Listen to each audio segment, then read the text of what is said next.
जिल्हा परिषद शाळांमध्ये ग्रीन सोल फाउंडेशन तर्फे शालेय साहित्यांचे वाटप.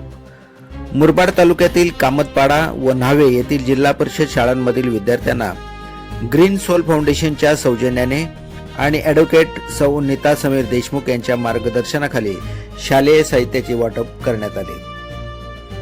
या उपक्रमाअंतर्गत विद्यार्थ्यांना वह्या, पेन, दप्तर, चप्पल तसेच बसण्यासाठी आकर्षक चटईचे वाटप करण्यात आले. ग्रामीण भागातील विद्यार्थ्यांना शैक्षणिक सुविधा उपलब्ध करून देणे आणि त्यांच्या शिक्षणाला प्रोत्साहन देण्याच्या उद्देशाने हा उपक्रम राबविण्यात आला.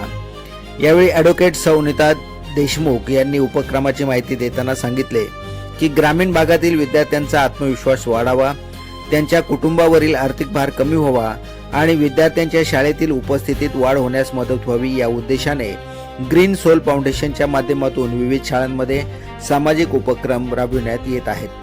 या कार्यक्रमास अशोक नारायण सूर्यराव, अहिल्याबाई अशोक सूर्यराव, प्रभाकर सूर्यराव माजी उपसरपंच, अमोल सूर्यराव, सुरेश भांगरत उपसरपंच, सुमन विश्वनाथ सूर्यराव सदस्य, रेशम अजय वाघ सदस्य, उज्ज्वल प्रमोद लचका, हनुमंत भला पोलीस पाटील, गोपाल भला नरेंद्र खोडका माजी उपसरपंच, गणेश भला गीता भांगरत अंगणवाडी सेविका, चंदर पवार, नंदा खोडका, पंढरीनाथ खोडका, बाबू हिलम यांच्यासह पदाधिकारी व ग्रामस्थ मोठ्या संख्येने उपस्थित होते. कार्यक्रम यशस्वी करण्यासाठी शाळेचे मुख्याध्यापक भास्कर वाघ आणि सहशिक्षिका ज्योती साबळे यांनी विशेष सहकार्य केले. विद्यार्थ्यांना शैक्षणिक साहित्य मिळाल्याने त्यांच्या चेहऱ्यावर आनंद दिसून आला. ग्रामस्थांनी ग्रीन सोल फाउंडेशनच्या सामाजिक उपक्रमाचे कौतुक केले आहे. सतीश घरत, मुरबाड.